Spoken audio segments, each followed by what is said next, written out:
El gancho estoico. ¿Por qué confundimos sabiduría con frialdad?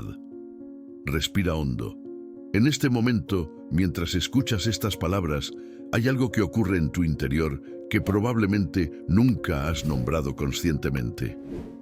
Una confusión profunda entre dos caminos radicalmente distintos: el camino del sabio estoico y el camino del insensible emocional. Durante años, tal vez durante toda tu vida, has escuchado hablar del estoicismo como si fuera una invitación a convertirte en una estatua de piedra, un ser sin sentimientos, alguien que camina por la existencia con una máscara de indiferencia pegada al rostro. Pero, ¿y si todo lo que creías saber sobre esto fuera exactamente lo opuesto a la verdad?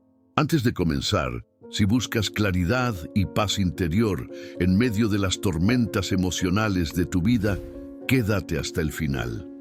Si te resuena lo que compartiremos, suscríbete y déjame un like para que más personas encuentren este camino hacia el dominio consciente de sus emociones.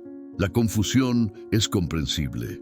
Cuando ves a alguien que mantiene la calma ante una injusticia, que no grita ni se desmorona cuando recibe malas noticias, que observa sus propias emociones con una distancia serena, es fácil pensar que esa persona simplemente no siente, que ha matado algo dentro de sí mismo, que ha elegido la muerte emocional como precio de la paz. Pero aquí está la verdad que cambiará tu comprensión completamente.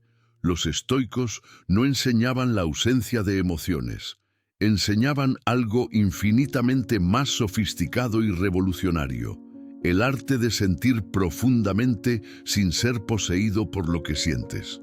Imagina por un momento a un marinero en medio de una tormenta. Las olas golpean su pequeña embarcación con una furia que parece personal, como si el océano mismo quisiera su destrucción. Podría gritar, podría entrar en pánico, podría permitir que el miedo tome control de sus decisiones.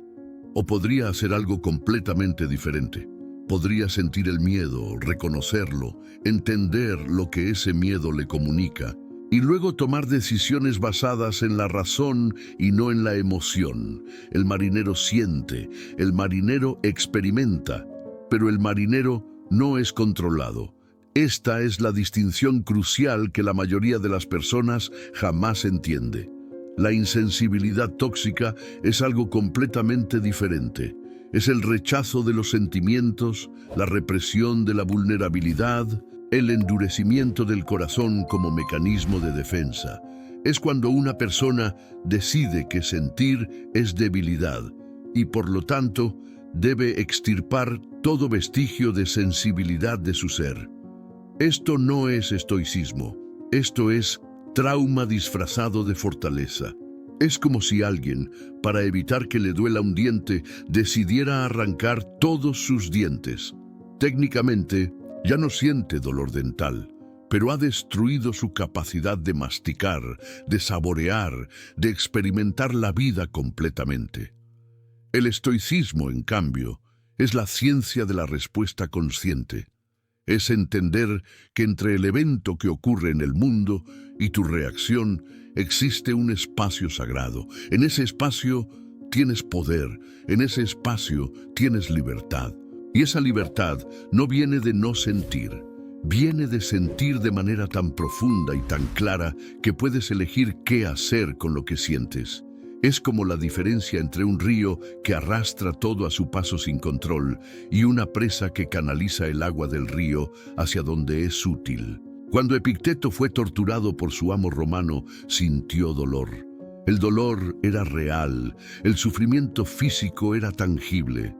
Pero en medio de ese dolor, mantuvo algo que nadie podía quitarle: su capacidad de elegir su actitud ante el sufrimiento. Y en esa elección encontró una libertad que su torturador nunca podría comprender. Esto no es frialdad. Esto es valentía extrema. Es la capacidad de mirar directamente a la experiencia más difícil y decir: Tú tienes poder sobre mi cuerpo, pero no sobre mi espíritu. Tú tienes poder sobre mis circunstancias, pero no sobre mi carácter. Entonces, ¿cuál es la promesa de lo que exploraremos juntos en esta reflexión? La promesa es que puedes aprender a sentir sin ser arrastrado, que puedes experimentar alegría profunda sin volverse dependiente de ella, que puedes enfrentar el dolor, la injusticia, la pérdida y la adversidad sin que estas experiencias definan quién eres o destruyan tu paz interior. La promesa es que existe un camino entre la ingenuidad emocional y la frialdad destructiva. Un camino que los antiguos maestros estoicos recorrieron durante miles de años. Lo que vamos a explorar juntos es cómo funciona realmente el control emocional desde el punto de vista de la neurobiología. Vamos a desentrañar la dicotomía del control según Epicteto, esa distinción entre lo que es tuyo y lo que no lo es.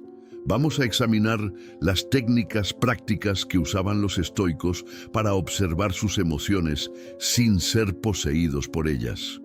Y lo más importante, vamos a ver cómo aplicar todo esto a tu vida real, en los momentos en que más lo necesitas. Este no es un roteiro sobre cómo dejar de sentir, es un roteiro sobre cómo sentir de manera tan consciente y tan deliberada que tus emociones se convierten en tu aliada en lugar de tu enemiga. Es sobre el descubrimiento de que la verdadera fortaleza no es la ausencia de sentimiento, sino la presencia de elección. Es sobre entender que el estoicismo no es frialdad, es el arte supremo de ser completamente humano, completamente sensible, pero completamente libre. La ciencia del control emocional, neurobiología de la respuesta consciente. Tu cerebro es una máquina extraordinaria de predicción. En todo momento está haciendo suposiciones sobre lo que va a ocurrir a continuación, basándose en patrones aprendidos del pasado. Cuando algo ocurre en tu entorno, la información viaja primero a una estructura pequeña llamada la amígdala, que funciona como una alarma de seguridad. Esta alarma es increíblemente rápida. Antes de que tengas conciencia consciente de lo que está sucediendo, la amígdala ya ha detectado una posible amenaza y ha activado tu sistema nervioso simpático, lo que se conoce como la respuesta de lucha o huida. Aquí es donde la mayoría de las personas creen que termina el proceso. Creen que el miedo, la ira, la ansiedad simplemente acontecen y que no hay nada que puedan hacer al respecto. Pero la neurociencia moderna ha revelado algo profundamente diferente. Después de que la amígdala activa la alarma, la información también viaja a tu corteza prefrontal, la parte de tu cerebro responsable del razonamiento, la reflexión y la toma de decisiones conscientes. Este viaje toma apenas milisegundos más que la ruta de la amígdala, pero en esos milisegundos existe la libertad. Los estoicos no conocían estos términos neurobiológicos, pero entendían el proceso perfectamente.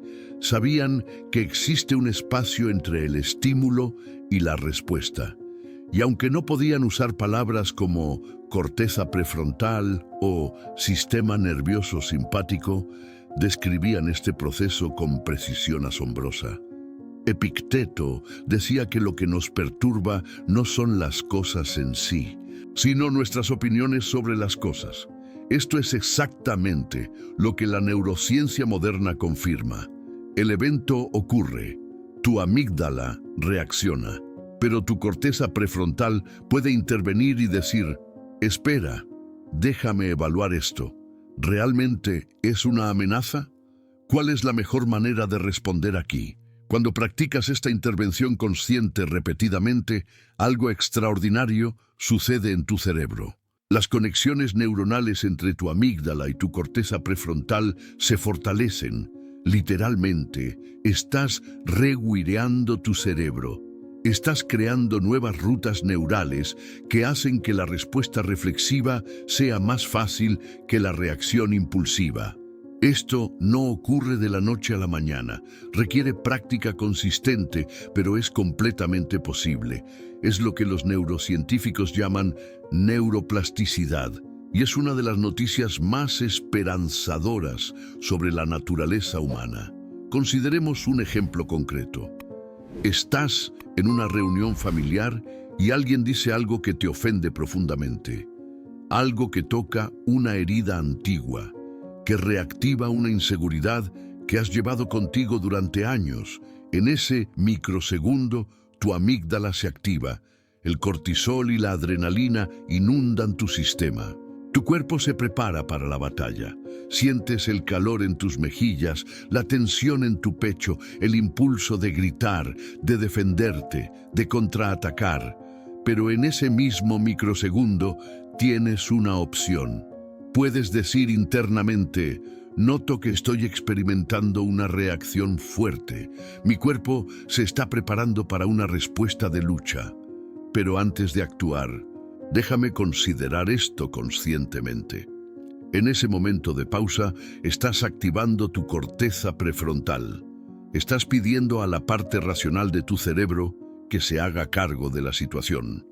Y cuando lo hace, tienes acceso a opciones que no tenías cuando estabas bajo el control de la emoción reactiva. La ciencia ha demostrado que las personas que practican esta intervención conscientemente tienen una actividad más fuerte en la corteza prefrontal y una actividad más regulada en la amígdala. No significa que no sienten emociones.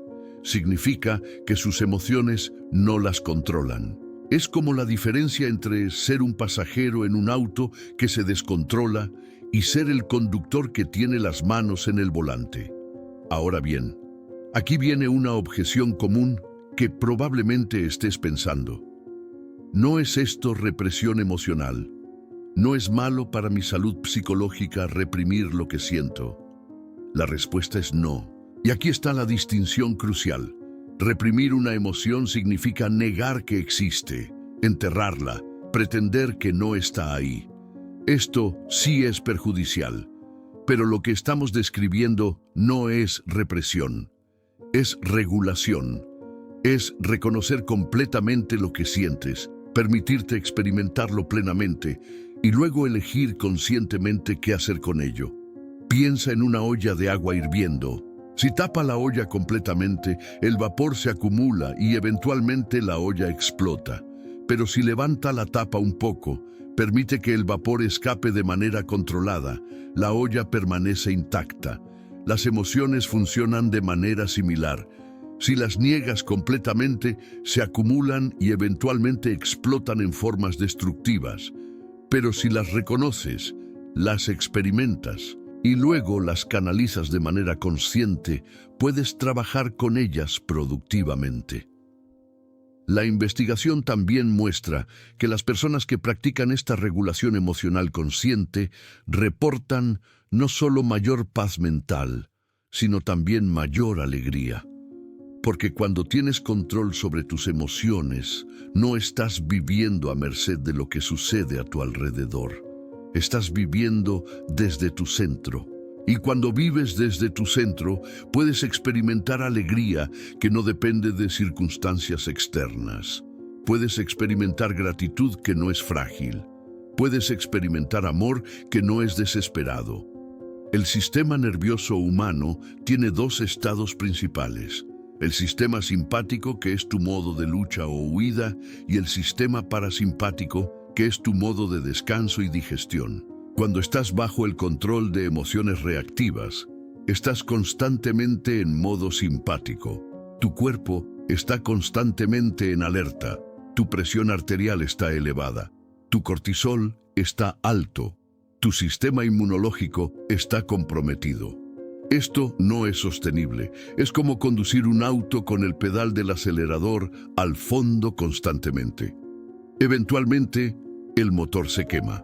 Pero cuando practicas la intervención consciente, cuando activas tu corteza prefrontal deliberadamente, activas también tu sistema parasimpático. Tu cuerpo se calma, tu presión arterial baja, tus niveles de cortisol disminuyen, Tu sistema inmunológico se fortalece. No solo te sientes mejor emocionalmente, sino que literalmente estás mejorando tu salud física. Esto no es espiritualidad vaga. Esto es biología sólida. Epicteto y la dicotomía del control. ¿Qué es realmente tuyo? Existe una pregunta fundamental que la mayoría de las personas nunca se hace, pero que los estoicos consideraban la clave para toda la libertad y la paz mental. La pregunta es simple, pero revolucionaria. ¿Qué está realmente bajo mi control? No es una pregunta académica, es una pregunta que, cuando la responden honestamente, cambia completamente la forma en que una persona experimenta la vida. Epicteto, quien fue esclavo durante la mayor parte de su vida, desarrolló una respuesta a esta pregunta que es tan clara y tan poderosa que ha perdurado durante más de 2000 años. Dijo que hay dos categorías de cosas, las que están bajo nuestro control y las que no lo están. Y más importante aún, dijo que nuestra libertad, nuestra paz mental y nuestra virtud dependen completamente de distinguir correctamente entre estas dos categorías. ¿Qué está bajo tu control? Tus opiniones, tus deseos, tus aversiones, tus juicios, tu atención, tu interpretación de los eventos, tu esfuerzo, tu intención, tu carácter. Estas cosas son tuyas, absolutamente tuyas. Nadie puede quitártelas sin tu consentimiento, aunque alguien te torture, aunque alguien te amenace con todo lo que amas, aunque alguien te ponga en la situación más desesperada posible, tu capacidad de elegir tu actitud permanece. Tu capacidad de mantener tu integridad permanece. Tu capacidad de hacer lo correcto permanece. Esto fue lo que Epicteto experimentó directamente. Su amo lo torturó. Le rompió la pierna, pero no pudo romper su voluntad. No pudo obligarlo a creer que la esclavitud era justa. No pudo obligarlo a abandonar su dignidad. ¿Qué no está bajo tu control? Tu cuerpo, tu salud, tu riqueza, tu reputación, tus posesiones, los eventos que suceden en el mundo, lo que otras personas piensan de ti, lo que otras personas hacen. Estas cosas son externas. Están fuera de tu control directo. Puedes influir en ellas, puedes trabajar hacia ellas, puedes tomar acciones que las afecten, pero no puedes controlarlas completamente. Y aquí está el punto crucial. Cuando inviertes tu energía emocional en cosas que no controlas, cuando anclas tu paz mental a resultados que están fuera de tu control, garantizas tu sufrimiento. Considera esto en tu vida diaria. ¿Cuánta energía emocional inviertes en lo que otras personas piensan de ti? ¿Cuánta ansiedad experimentas por el resultado de una situación que no está completamente bajo tu control? ¿Cuánta ira diriges hacia eventos que ya han sucedido y que no puedes cambiar? ¿Cuánto miedo proyectas hacia un futuro que aún no existe? Toda esa energía es energía que estás desperdiciando en cosas que no están bajo tu control. Es como si estuvieras intentando llenar un vaso que tiene un agujero en el fondo. No importa cuánta agua viertas, nunca se llenará. Ahora bien, esto no significa que debas ser pasivo.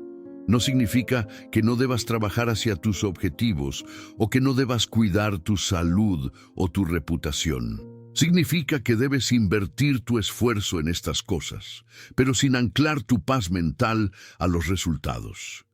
Significa que debes hacer lo que está en tu poder hacer, y luego soltar el apego al resultado específico. Un atleta puede entrenar intensamente, puede comer bien, puede dormir lo suficiente, puede estudiar a sus competidores, puede visualizar el éxito. Pero cuando llega el día de la competencia, debe soltar el apego al resultado específico, debe correr su carrera de la mejor manera posible, pero debe estar en paz incluso si pierde, porque el resultado final no está completamente bajo su control. Hay demasiadas variables. Puede haber un competidor mejor ese día, puede haber una lesión inesperada, puede haber condiciones climáticas adversas, pero lo que está bajo su control es el esfuerzo que pone, la calidad de su atención, la integridad con la que corre. Cuando entiendes esta dicotomía profundamente, algo extraordinario sucede en tu interior. Dejas de desperdiciar energía mental en la preocupación. Dejas de experimentar resentimiento hacia el pasado, porque reconoces que el pasado no está bajo tu control y que la única cosa que puedes hacer es aprender de él. Dejas de experimentar ansiedad hacia el futuro, porque reconoces que el futuro no está bajo tu control y que la única cosa productiva que puedes hacer es tomar acciones en el presente basadas en tu mejor juicio. Esto no significa que no experimentes emoción. Un atleta puede estar decepcionado si pierde una carrera importante. Eso es humano. Pero la diferencia es que su paz mental fundamental no está destruida. Puede permitirse la decepción sin que la decepción lo defina. Puede experimentar el sentimiento sin ser poseído por él. La mayoría de las personas hace exactamente lo opuesto. Invierte toda su energía emocional en cosas que no controla. Se obsesiona con lo que otras personas piensan. Se preocupa constantemente por el futuro. Se arrepiente constantemente del pasado. Se molesta con eventos que no puede cambiar. Y luego se pregunta, ¿por qué está ansiosa, deprimida y exhausta? La respuesta es que ha invertido su energía en los lugares equivocados. Epicteto enseñaba que cuando comprendes esta dicotomía, tienes acceso a una libertad que es prácticamente ilimitada, porque tu verdadera libertad no depende de tus circunstancias, no depende de si eres rico o pobre, libre o esclavo, saludable o enfermo. Tu verdadera libertad depende de si controlas tus opiniones y tus deseos, y eso siempre está bajo tu control. Incluso en las circunstancias más opresivas, incluso en el sufrimiento más extremo, tienes la libertad de elegir qué significado le das a tu sufrimiento, cómo respondes a él, qué aprendes de él. Cuando realmente interiorizas esta enseñanza, cuando la haces parte de tu ser, tu relación con la vida cambia fundamentalmente. Dejas de ser una víctima de las circunstancias y te conviertes en un participante consciente en tu propia vida. Dejas de estar a la merced de lo que sucede y empiezas a estar anclado en lo que puedes hacer. Y esa es la verdadera libertad. La trampa de la insensibilidad tóxica. Cuando el desapego mata, existe una distorsión peligrosa del estoicismo que se ha propagado en la cultura moderna. Es una distorsión tan sutil que muchas personas la confunden completamente con la verdadera enseñanza estoica. Esta distorsión es lo que podríamos llamar la insensibilidad tóxica. Es la idea de que ser fuerte significa no sentir, que ser sabio significa no preocuparse, que ser virtuoso significa convertirse en una máquina sin corazón que observa el sufrimiento de otros con indiferencia calculada. Este no es el estoicismo. Este es un malentendido peligroso que ha causado un daño incalculable. Porque cuando una persona adopta esta postura de insensibilidad tóxica, lo que realmente está haciendo es construir muros. Está diciendo, el mundo me ha herido, así que voy a dejar de permitir que me hiera. Y la manera en que intenta lograr esto es volviéndose duro, insensible, distante, desapegado. Pero aquí está la verdad. Ese no es desapego estoico, es represión emocional, es trauma disfrazado de fortaleza. Considera a una persona que ha experimentado una traición profunda. Alguien en quien confiaba completamente la ha lastimado de una manera que se siente inexplicable. En respuesta a ese dolor, esa persona podría decidir, nunca más voy a confiar, nunca más voy a permitir que alguien me importe tanto. Voy a mantenerme distante, voy a protegerme. Y así comienza el viaje hacia la insensibilidad tóxica. Esa persona empieza a vivir su vida desde un lugar de autoprotección constante. Desarrolla una sonrisa que no llega a sus ojos. Dice las palabras correctas en las situaciones correctas, pero no hay nada real detrás de ellas. Está presente en el cuerpo, pero ausente en el espíritu. Lo que es importante entender es que esta actitud no es realmente libertad. Es una prisión diferente, porque aunque la persona insensible se ha protegido del dolor de la traición, también se ha protegido de la alegría de la conexión genuina. Se ha protegido del dolor de la pérdida, pero también de la belleza del amor. Se ha protegido de la vulnerabilidad, pero a costa de su humanidad. El estoicismo genuino nunca fue sobre esto. Marco Aurelio, quien fue emperador de Roma y podría haber sido completamente insensible a los sufrimientos de la gente común, escribió en su diario: «Recuerda que eres un ser humano entre otros seres humanos. No eres superior a ellos. Todos compartimos la misma humanidad». Esto no es la voz de alguien que ha matado sus emociones. Esto es la voz de alguien que ha integrado completamente sus emociones en su comprensión de la vida. Séneca, otro gran estoico, escribió extensamente sobre la amistad, sobre el amor, sobre la compasión. No escribía como si estas cosas fueran distracciones de la virtud, las escribía como si fueran parte integral de una vida virtuosa. Decía que la verdadera fortaleza consiste en sentir profundamente, pero en no permitir que los sentimientos dicten tus acciones. Consiste en amar profundamente, pero en reconocer que lo que amas no está bajo tu control absoluto. La insensibilidad tóxica, por otro lado, lleva a comportamientos que son fundamentalmente no virtuosos. Lleva a la crueldad disfrazada de realismo. Lleva a la indiferencia disfrazada de sabiduría. Lleva a la desconexión disfrazada de libertad. Una persona insensible puede ver a alguien sufriendo y no hacer nada. Puede justificarlo diciendo: «No puedo controlar su sufrimiento, así que no es mi responsabilidad». Pero esto no es estoicismo, esto es una perversión del estoicismo. El estoicismo genuino reconoce que aunque no puedes controlar el sufrimiento de otra persona, sí puedes controlar si ofreces tu compasión, tu apoyo, tu presencia. Reconoce que aunque no puedes garantizar que alguien no será herido, sí puedes controlar si eres honesto, si eres amable, si eres íntegro en tus interacciones con ellos. Reconoce que la virtud no consiste en no preocuparse, consiste en preocuparse profundamente, pero en no permitir que esa preocupación te paralice o te controle. Ahora bien, ¿cómo se diferencia el verdadero desapego estoico de la insensibilidad tóxica? La diferencia está en la presencia. Una persona que practica el verdadero desapego estoico está completamente presente en sus relaciones. Está atento, está comprometido, está disponible emocionalmente, pero al mismo tiempo reconoce que no puede controlar los sentimientos de la otra persona.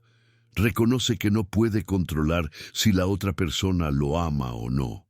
Reconoce que no puede controlar si la relación durará o no. Y en esa aceptación encuentra paz. Una persona que practica la insensibilidad tóxica, por otro lado, está ausente incluso cuando está presente.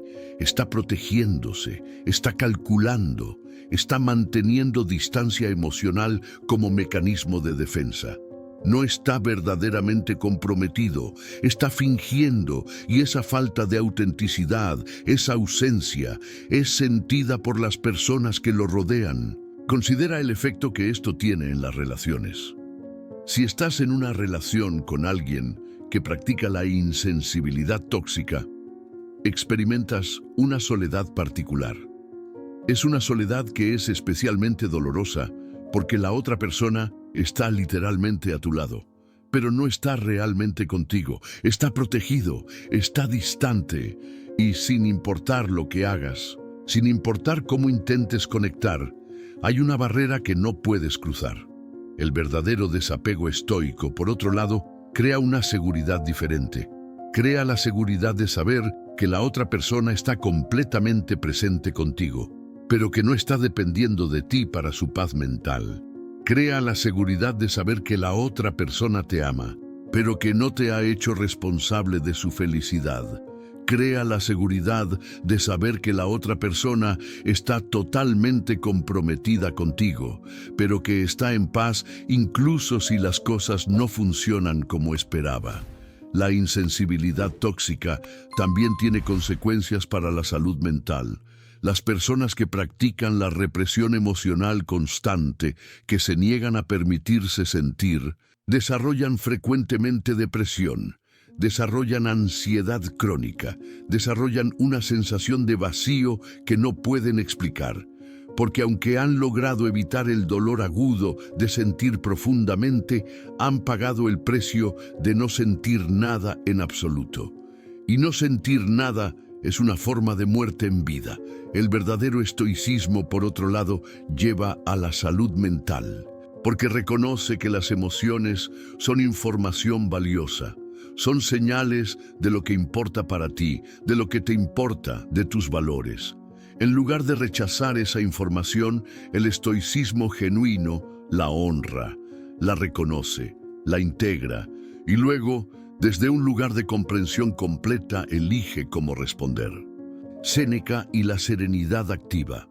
Sentir sin ser arrastrado. Séneca fue un filósofo estoico que vivió en la Roma antigua, pero sus escritos sobre la serenidad activa parecen haber sido escritos para nuestra era moderna, donde estamos constantemente siendo arrastrados por emociones, por noticias, por redes sociales, por la urgencia constante de la vida contemporánea. Séneca entendía profundamente que la paz no es la ausencia de eventos desafiantes. La paz es tu capacidad de estar en medio de los eventos desafiantes y mantener tu equilibrio. Séneca escribía sobre algo que llamaba tranquilidad del alma. Pero esta no era una tranquilidad pasiva.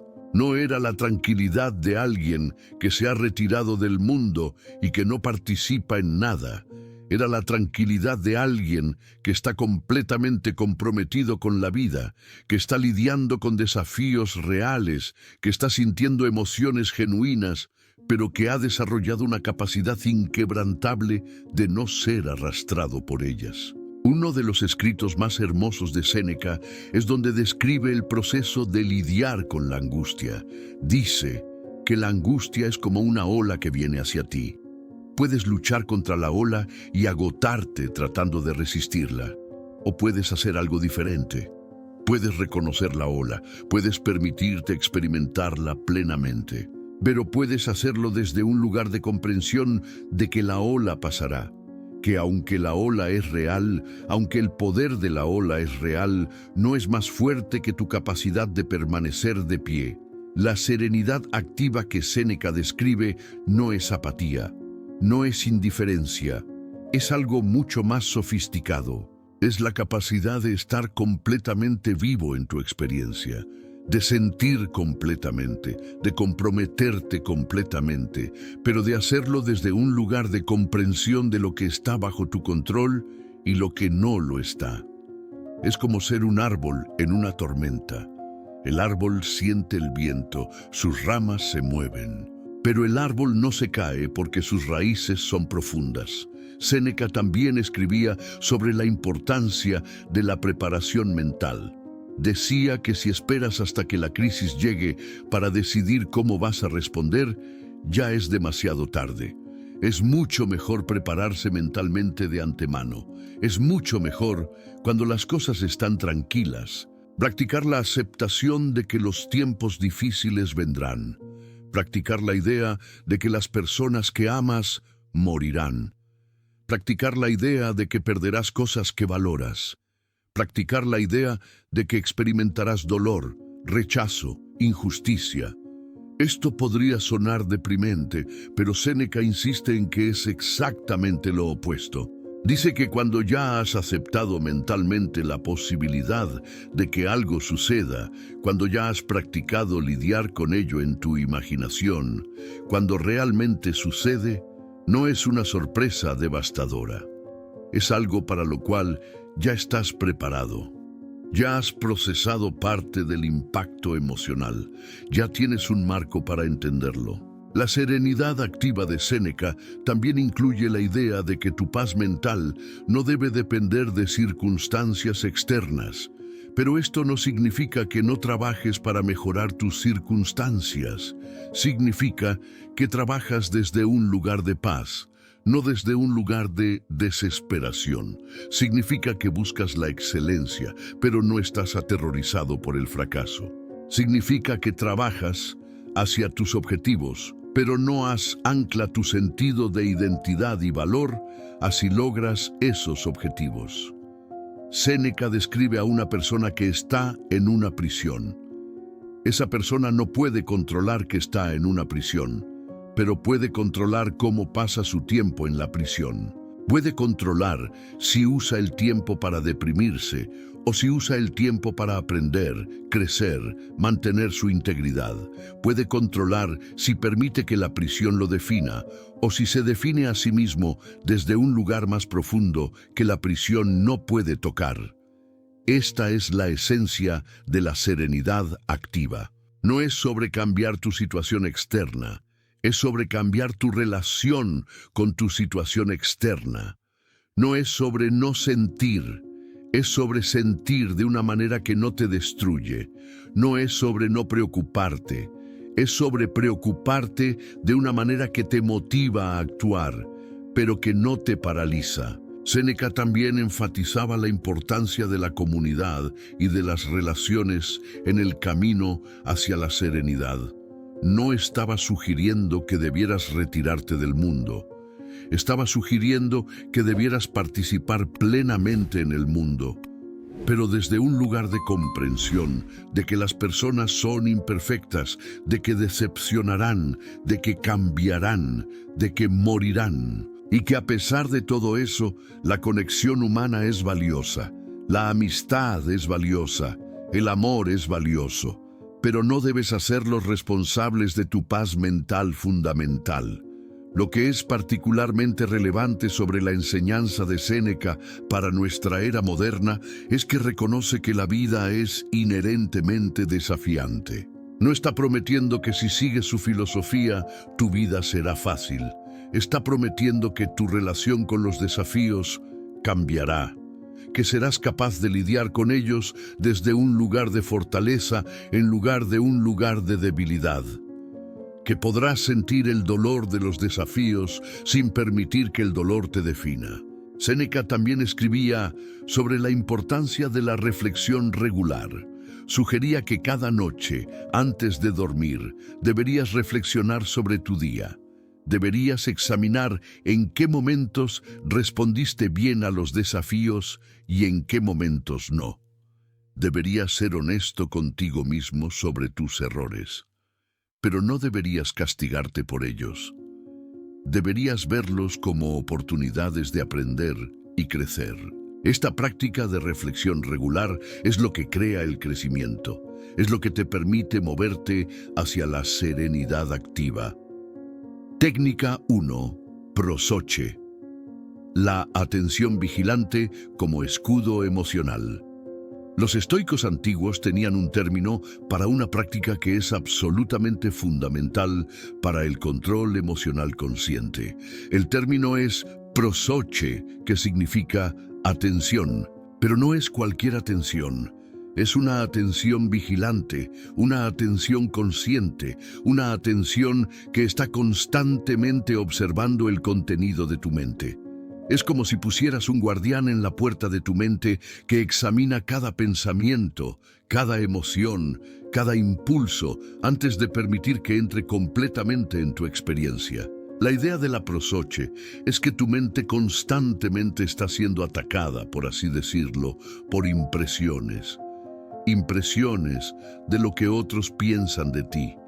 Impresiones de que algo malo va a suceder. Impresiones de que no eres suficiente. impresiones de que deberías tener miedo, ira, resentimiento. Estas impresiones llegan a tu mente constantemente. Son como mensajes que alguien está gritándote desde la calle. Si abres la puerta y dejas que entren sin cuestionarlas, te controlarán. Pero si practicas la prosoche, si desarrollas la habilidad de observar estas impresiones antes de aceptarlas, tienes poder. La prosoche funciona así. Primero, desarrollas la conciencia de que una impresión ha llegado. Notas que de repente tienes un pensamiento de que algo malo va a suceder. O notas que de repente tienes ira hacia alguien. O notas que de repente tienes miedo. El simple hecho de notar que el pensamiento o la emoción está presente es el primer paso. No es pequeño. La mayoría de las personas nunca llegan a este paso. Simplemente son sus pensamientos y emociones. Creen que sus pensamientos son hechos y que sus emociones son verdades. Segundo, una vez que has notado la impresión, te preguntas, ¿es verdadera esta impresión? ¿Está basada en la realidad o es una construcción de mi mente? Por ejemplo, si tienes el pensamiento «voy a fracasar en esta tarea», puedes cuestionarlo. ¿Es verdad que vas a fracasar? ¿O es tu mente prediciendo un resultado basado en patrones anteriores o miedos? Si tienes la emoción de ira hacia alguien, puedes cuestionarla. ¿Realmente merece esta persona mi ira? ¿O estoy proyectando mis inseguridades sobre ellos? Tercero, una vez que has cuestionado la impresión, puedes elegir si la aceptas o la rechazas. Y aquí está el poder. Cuando has visto claramente que una impresión no es verdadera, que es solo una construcción de tu mente, pierde su poder sobre ti. No es como si la impresión desaparezca inmediatamente, pero ha perdido su autoridad. Ya no es el amo. Tú eres el amo. Considera un ejemplo práctico. Estás dando una presentación en público. De repente, sientes una ola de ansiedad. Tu mente te dice, todos te están juzgando, todos piensan que eres incompetente, vas a fracasar. Si practicas la prosoche, notas esta impresión, notas que tu mente está prediciendo un resultado negativo. Luego te preguntas, ¿es verdad que todos me están juzgando? ¿Puedo realmente saber lo que todos están pensando? La respuesta es no. Entonces te preguntas, ¿es verdad que voy a fracasar? Bueno, ¿qué significa fracasar? ¿Significa que cometeré errores? Probablemente sí. ¿Significa que la presentación no será perfecta? Probablemente. Pero, ¿significa que fracasaré en el sentido de que no podré comunicar mis ideas? No necesariamente. Una vez que has cuestionado estas impresiones, puedes soltar el apego a ellas. Puedes notar que tu mente está en modo de predicción negativa, pero puedes elegir no creer completamente en esas predicciones. Puedes elegir enfocarte en lo que está bajo tu control, tu esfuerzo, tu preparación, tu intención de comunicar claramente. Y con ese enfoque, la ansiedad pierde su poder sobre ti. La práctica de la prosoche no es algo que sucede instantáneamente, requiere práctica consistente, pero como con cualquier habilidad, con la práctica se vuelve más fácil. Eventualmente, desarrollas una capacidad automática de observar tus pensamientos y emociones sin ser poseído por ellos. Es como desarrollar un músculo. Al principio, requiere esfuerzo consciente. Pero después de un tiempo, el músculo se fortalece y el movimiento se vuelve natural. Una manera práctica de comenzar a practicar la prosoche es dedicar tiempo cada día a observar tu mente. Puedes hacer esto durante la meditación. Simplemente siéntate en silencio y observa los pensamientos que surgen. No intentes controlarlos, solo observa. Cuando te das cuenta de que estás identificado con un pensamiento, trayéndolo de vuelta a la observación. Con el tiempo, esto desarrolla una capacidad de observación que puedes llevar a tu vida diaria. Otra manera de practicar la prosoche es hacer preguntas cuando una emoción fuerte surge. Si sientes ira, pregúntate, ¿cuál es realmente la causa de esta ira? ¿Está relacionada con algo que está bajo mi control o con algo que no está bajo mi control? Si sientes miedo, pregúntate, ¿cuál es la probabilidad real de que lo que temo suceda? ¿Estoy prediciendo un futuro basado en patrones reales o en patrones de ansiedad? Estas preguntas activan tu corteza prefrontal, te traen de vuelta a la razón, te dan acceso a tu poder. La prosoche es también una herramienta para reconocer cuándo estás siendo manipulado. Cuando alguien intenta hacerte enojar, si practicas la prosoche, puedes notar que están intentando hacerte enojar. Puedes notar la impresión de que deberías estar enojado. Y en esa observación tienes la opción de rechazar esa impresión. No significa que no reconozcas si algo es injusto. Significa que no permites que la injusticia controle tus emociones de una manera destructiva. En esencia, la prosoche es el escudo estoico, es lo que te protege de ser poseído por tus emociones y pensamientos.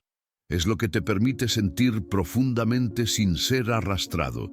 Es lo que te permite mantener tu libertad incluso en las circunstancias más desafiantes. Técnica 2. Premeditatio malorum. Prepararse mentalmente para lo inevitable. Existe una técnica estoica que suena contraintuitiva a primera vista. Se llama premeditatio malorum, que literalmente significa premeditar lo malo o contemplar las adversidades. La idea es que deliberadamente durante tiempos de paz imagines las dificultades que podrían venir. No es para deprimirte, es exactamente lo opuesto. Es para prepararte mentalmente para que cuando las dificultades realmente lleguen no sean una sorpresa devastadora. La mayoría de las personas hace exactamente lo opuesto. Cuando las cosas están bien, piensan que las cosas siempre estarán bien. No consideran la posibilidad de cambio, de pérdida, de dolor. Entonces, cuando el cambio llega, cuando la pérdida llega, cuando el dolor llega, es un golpe devastador.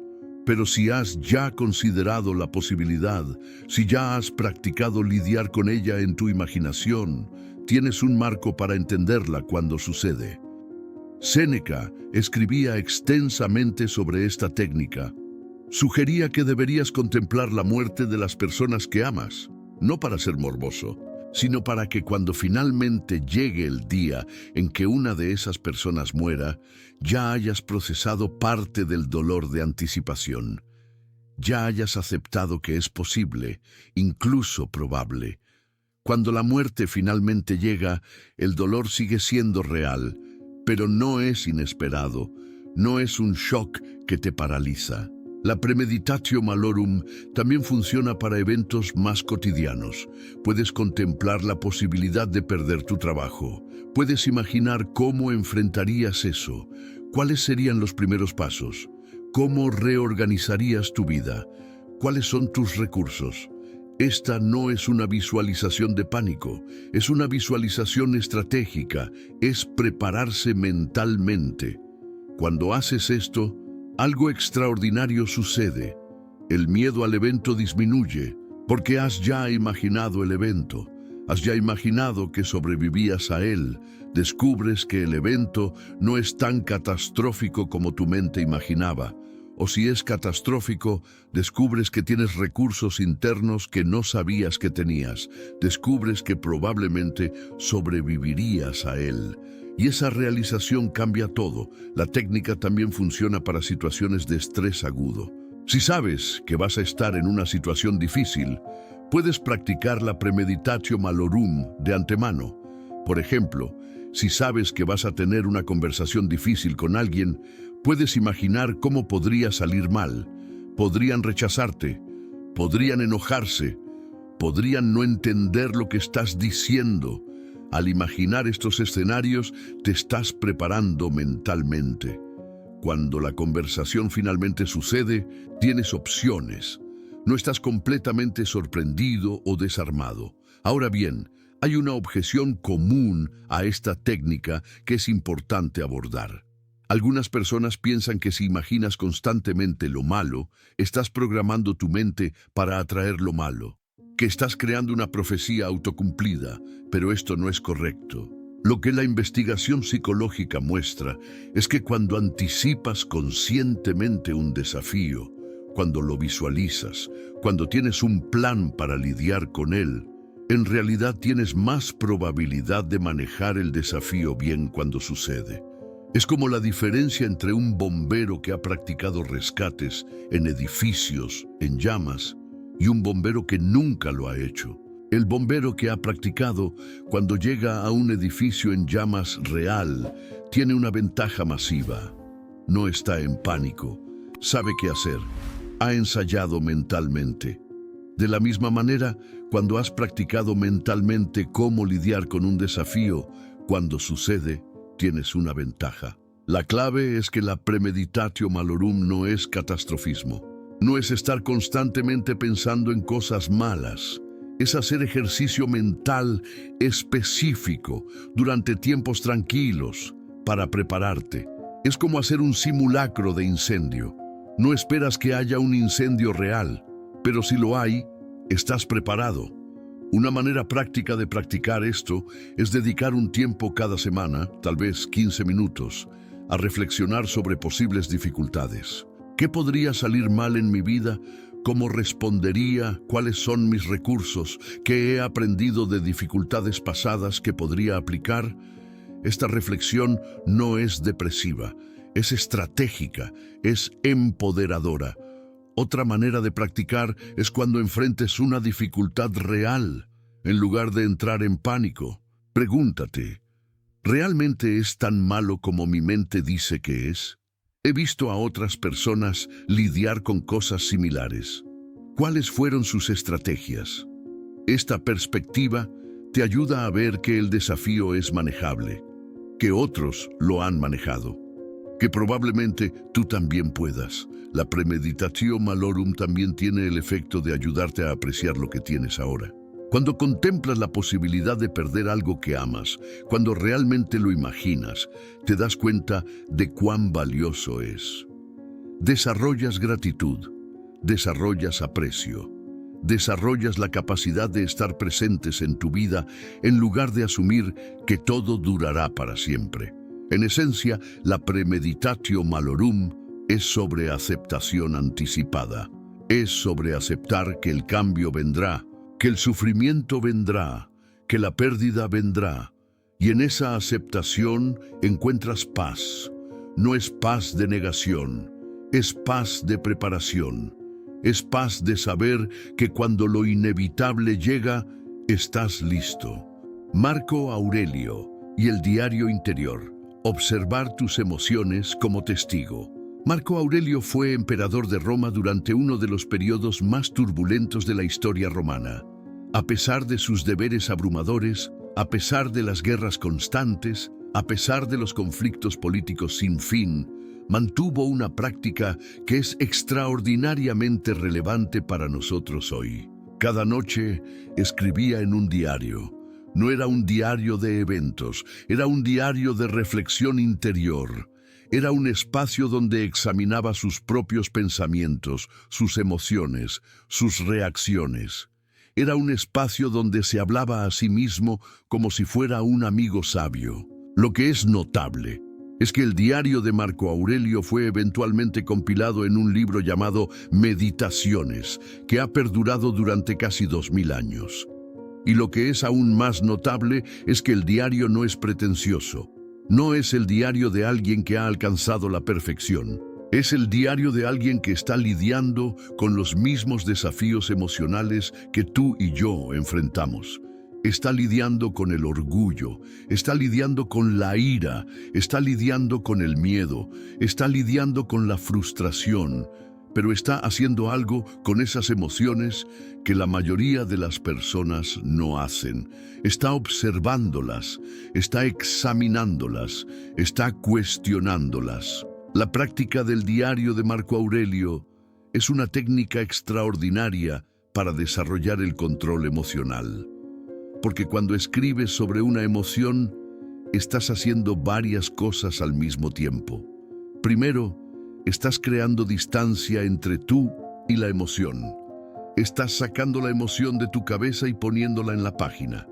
Segundo, estás activando tu corteza prefrontal. Escribir es un acto de razón. Estás utilizando la parte lógica de tu cerebro. Tercero, estás creando un registro de tus patrones emocionales. Estás comenzando a ver qué cosas te disparan regularmente, qué patrones repites. Marco Aurelio escribía cosas como: ¿por qué estoy enojado? ¿Cuál es la causa real de esta ira? ¿Es porque alguien hizo algo que yo considero injusto? Pero, ¿puedo realmente controlar si otros actúan injustamente? ¿No está eso fuera de mi control? Entonces, ¿por qué estoy permitiendo que algo que está fuera de mi control controle mis emociones? Esta no es una reflexión superficial. Es una reflexión profunda que cuestiona los fundamentos de por qué estamos sintiendo lo que estamos sintiendo. Otra cosa que Marco Aurelio hacía en su diario era recordarse a sí mismo de la impermanencia. Escribía sobre el hecho de que todo cambia, que las personas que ama morirán, que su poder como emperador es temporal, que su cuerpo envejecerá, que en 100 años nadie se acordará de él. Esta no es una reflexión depresiva, es una reflexión liberadora, porque cuando realmente lo aceptas, cuando realmente lo integras, muchas de las cosas por las que estás enojado o asustado pierden su poder. ¿Realmente importa si alguien te juzgó negativamente? En 100 años nadie se acordará. ¿Realmente importa si no lograste un objetivo específico? Tu existencia es breve de todas formas. ¿Por qué no vivirla desde un lugar de paz? La técnica del diario también funciona porque creas un espacio de no juicio. Marco Aurelio no estaba escribiendo su diario para que otros lo leyeran. Estaba escribiendo para sí mismo. Entonces podía ser honesto. Podía admitir sus debilidades, podía admitir sus miedos, podía admitir sus fracasos. Y en esa honestidad había libertad. Porque el momento en que admites algo, el momento en que lo escribes, ha perdido parte de su poder sobre ti. Una manera práctica de implementar esto en tu vida es dedicar tiempo cada noche, como Marco Aurelio hacía, para reflexionar sobre tu día. Puedes escribir sobre los momentos en que reaccionaste de manera que no estabas orgulloso. Puedes escribir sobre los momentos en que permitiste que tus emociones te controlaran. Pero no lo hagas desde un lugar de autocastigo. Hazlo desde un lugar de curiosidad. ¿Qué sucedió aquí? ¿Cuál era la impresión que estaba generando esta emoción? ¿Era verdadera esa impresión? Hay una manera diferente de ver esta situación.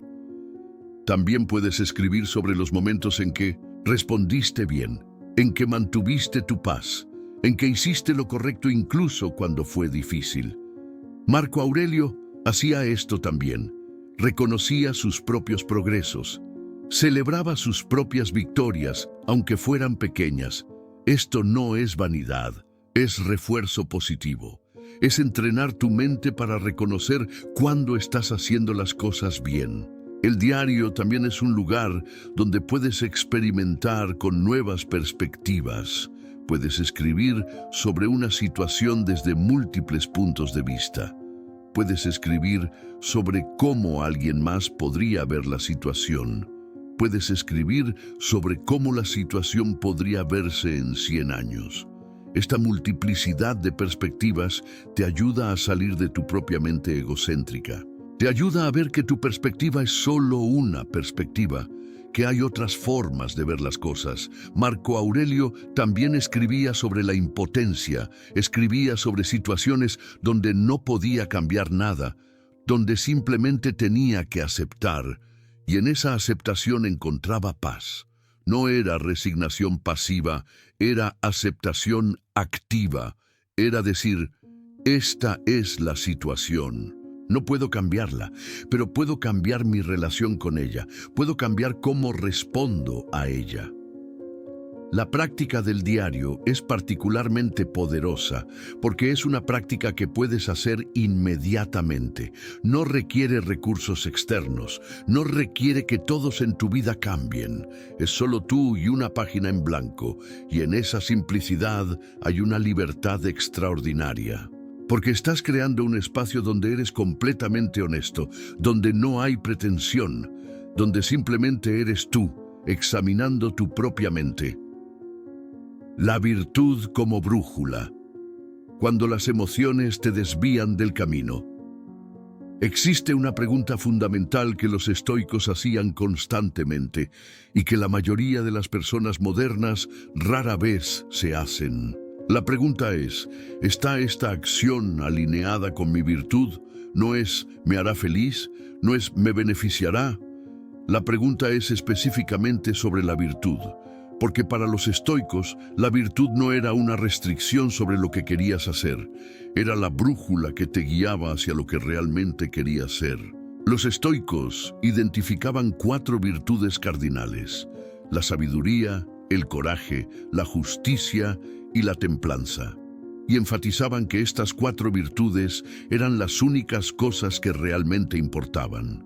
No importaba si eras rico o pobre, no importaba si eras admirado o despreciado, lo que importaba era si estabas viviendo virtuosamente, porque la virtud era lo único que estaba completamente bajo tu control. La virtud era lo único que realmente te pertenecía. Ahora bien, ¿cómo se relaciona esto con el control emocional? La relación es profunda. Porque cuando estás siendo controlado por tus emociones, generalmente estás siendo desviado de tu virtud. Cuando estás actuando desde la ira, generalmente no estás siendo justo. Cuando estás actuando desde el miedo, generalmente no estás siendo valiente. Cuando estás actuando desde la codicia, generalmente no estás siendo templado. Entonces, la pregunta, ¿está esta emoción alineada con mi virtud? Es una pregunta que te trae de vuelta a tu centro. Considera un ejemplo. Alguien te ha insultado. Sientes ira. La ira quiere que respondas con un insulto mayor.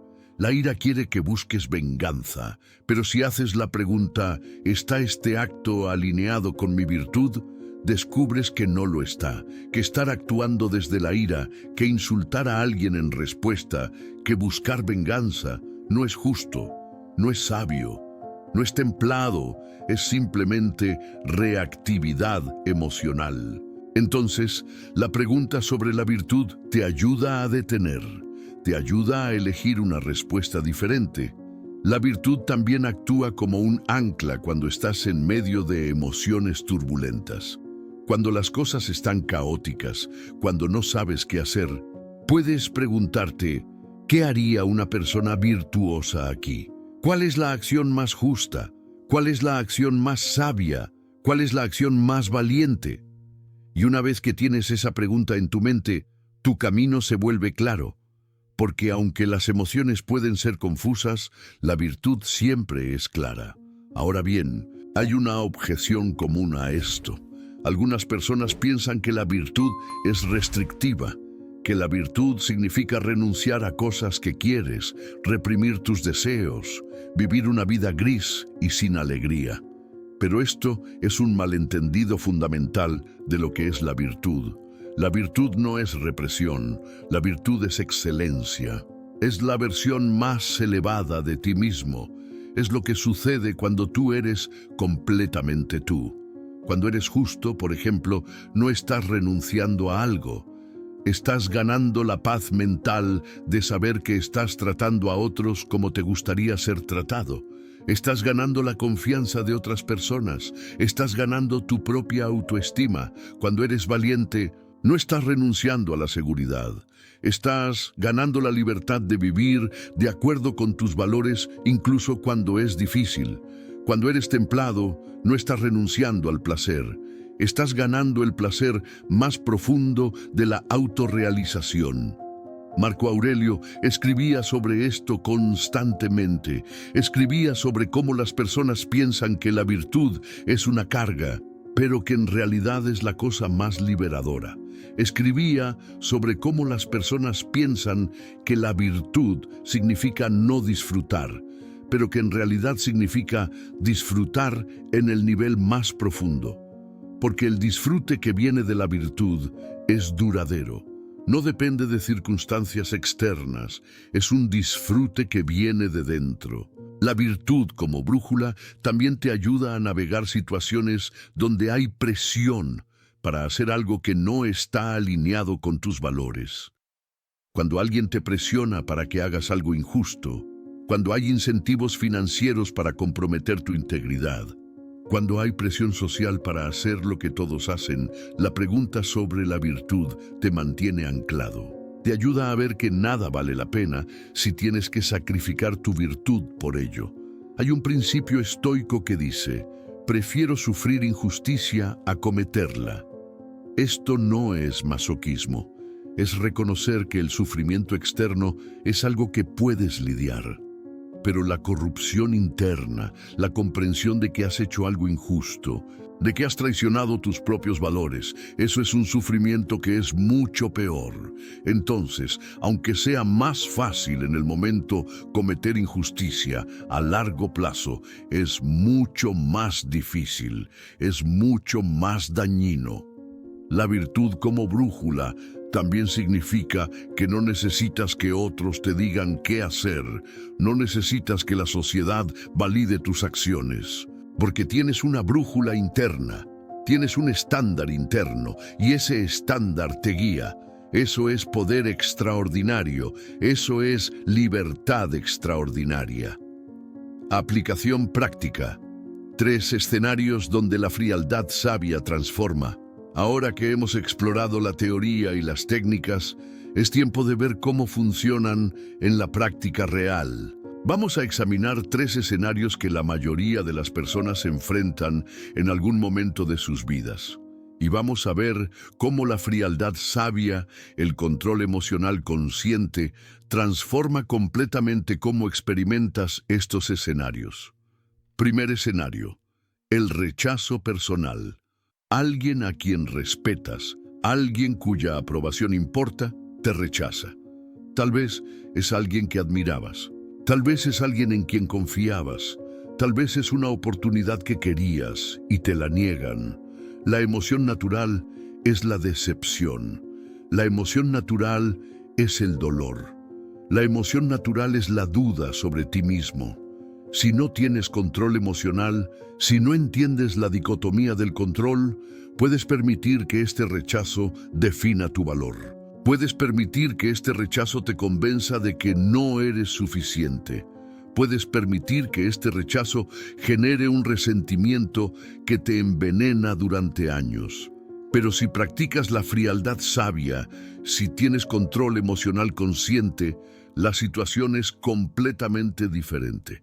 Primero, reconoces que el rechazo es dolor. No lo niegas, no lo reprimes, lo sientes. Pero luego preguntas: ¿está bajo mi control si esta persona me rechaza? La respuesta es no. Está bajo tu control cómo te comportas, cuán valioso eres tu trabajo, cuán íntegro eres. Pero no está bajo tu control si otros lo reconocen o lo valoran. Entonces, una vez que has aceptado eso, el rechazo pierde su poder sobre ti. Luego preguntas: ¿qué puedo aprender de esto? Tal vez el rechazo te da información valiosa. Tal vez hay algo que puedas mejorar. Tal vez la persona que te rechazó simplemente no fue el ajuste correcto.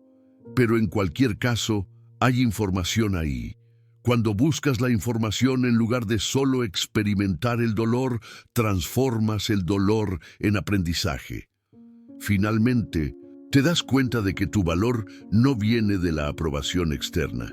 Tu valor viene de tu virtud, viene de cómo te tratas a ti mismo y a otros, viene de tu integridad, y eso no puede ser quitado por un rechazo.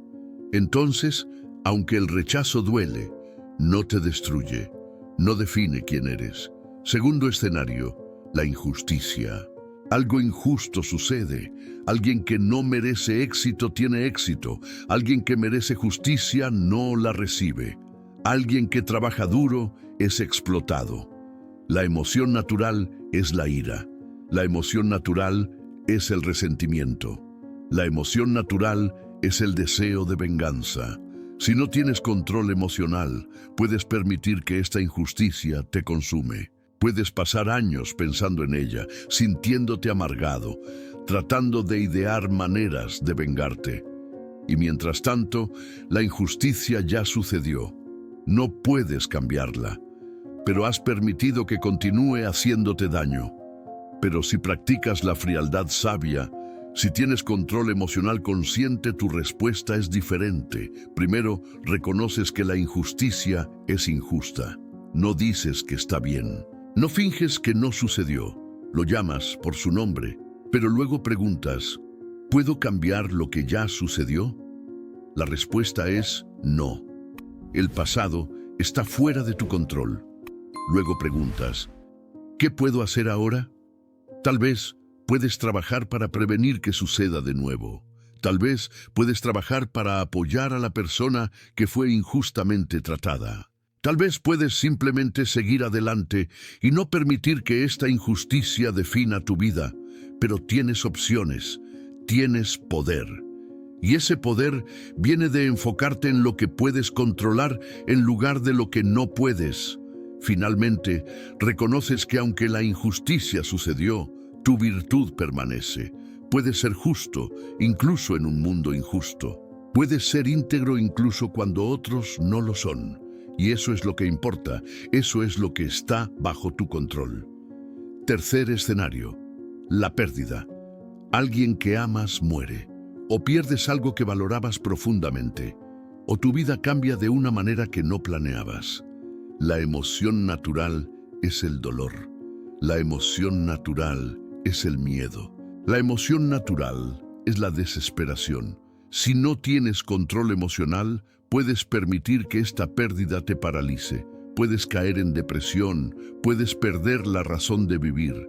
Y aunque el dolor es real y es válido, permitir que la pérdida te destruya no honra lo que perdiste, pero si practicas la frialdad sabia, si has practicado la premeditatio malorum, si has contemplado la impermanencia, tu respuesta es diferente.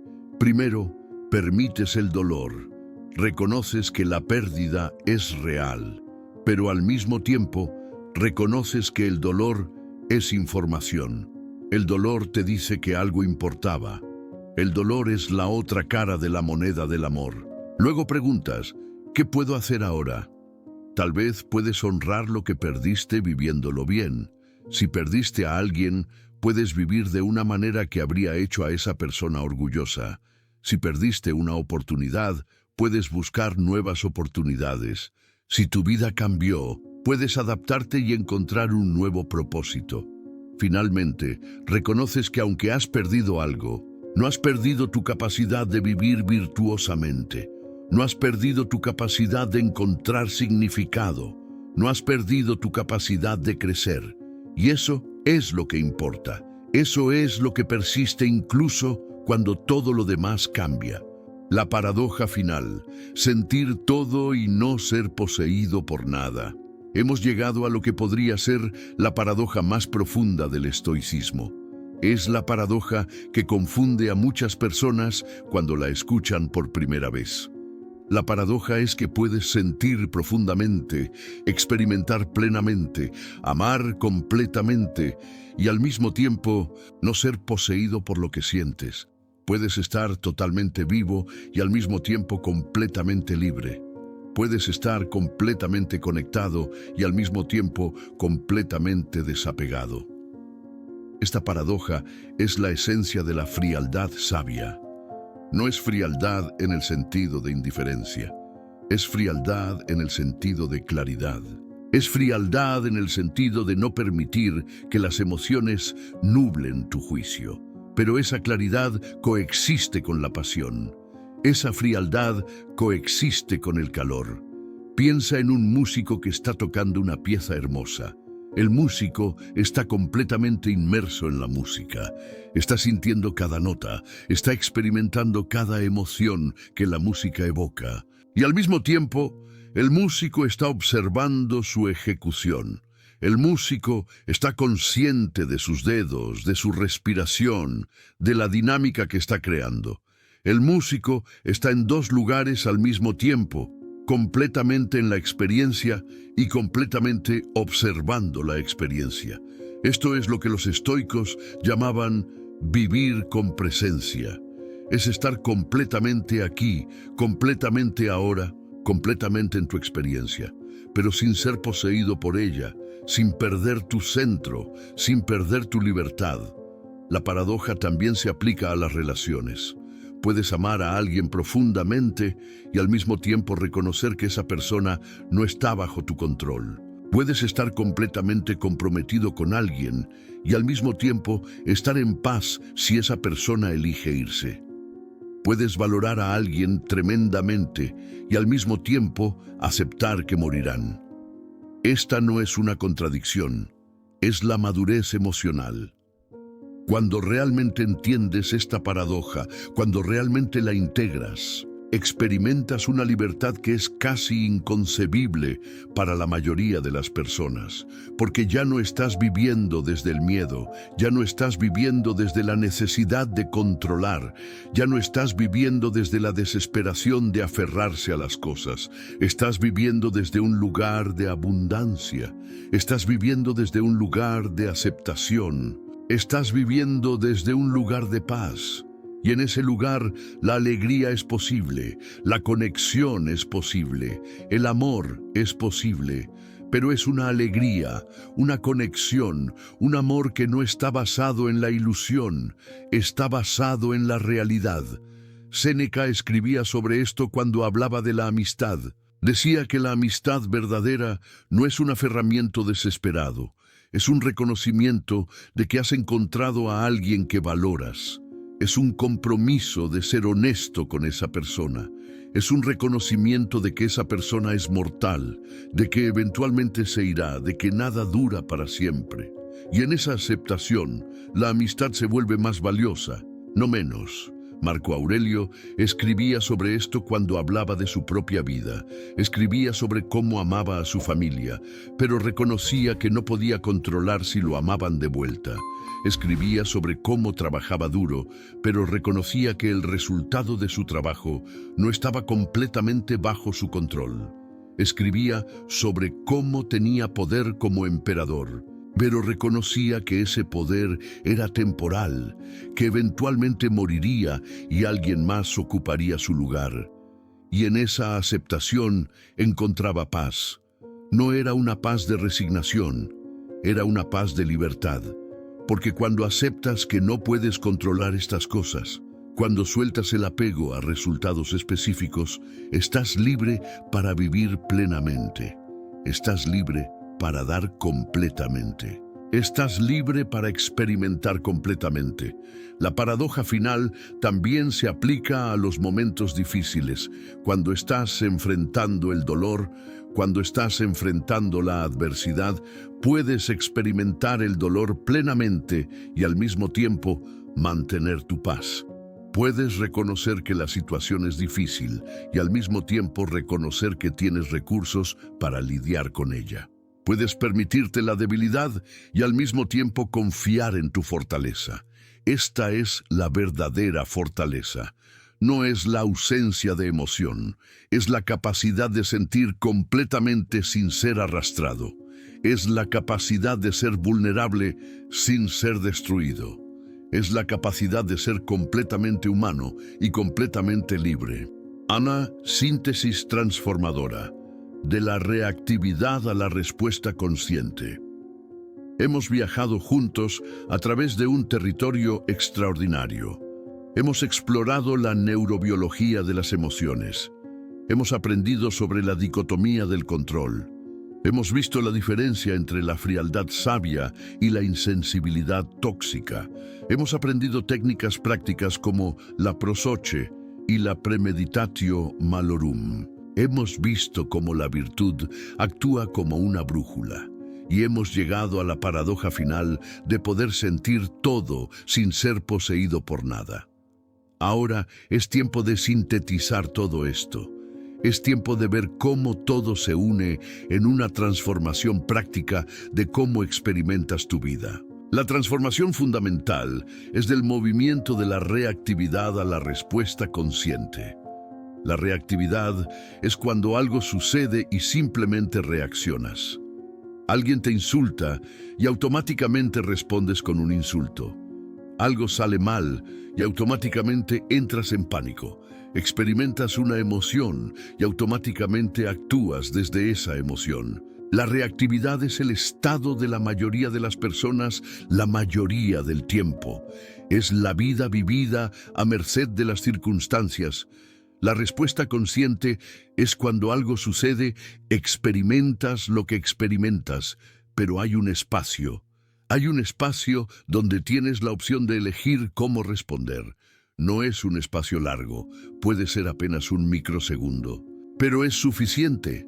Es suficiente para que tu corteza prefrontal se haga cargo.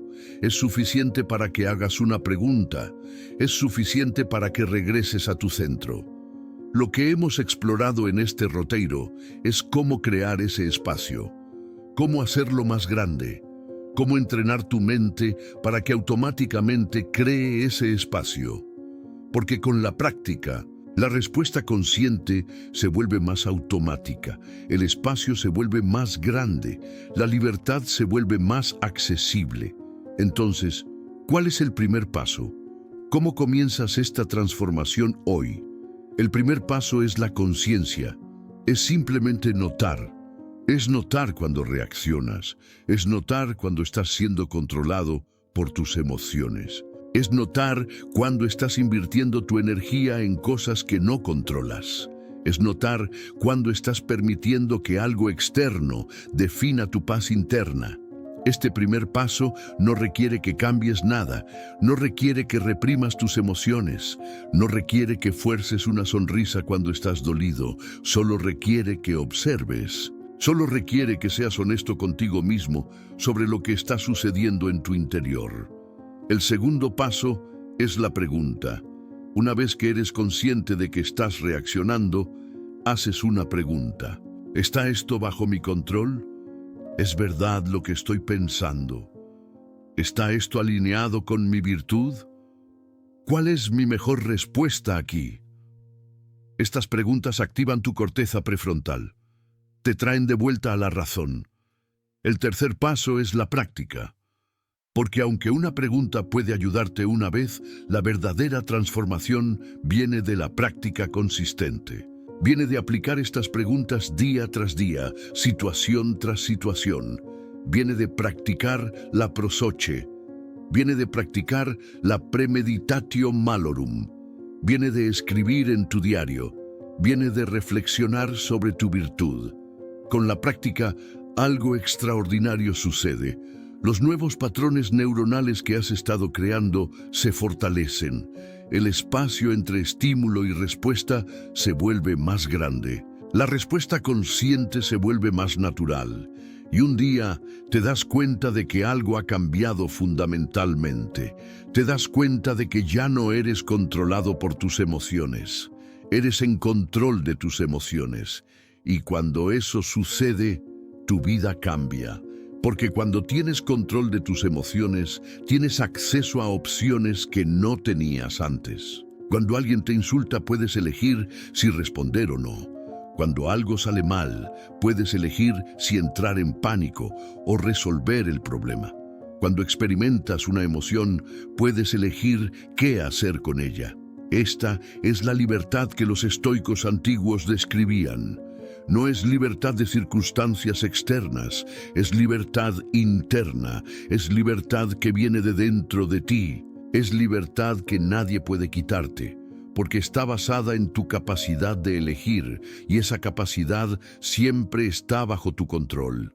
Lo que es importante entender es que esta transformación no significa que te conviertes en una máquina, no significa que pierdes tu humanidad. Significa que recuperas tu humanidad. Significa que te conviertes en completamente humano.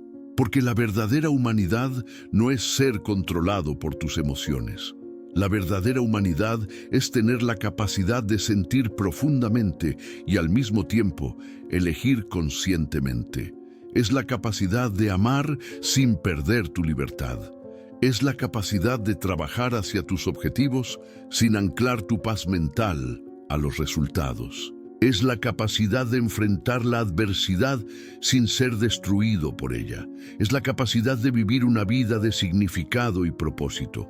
Ahora, en este momento, mientras escuchas estas palabras, tienes una opción.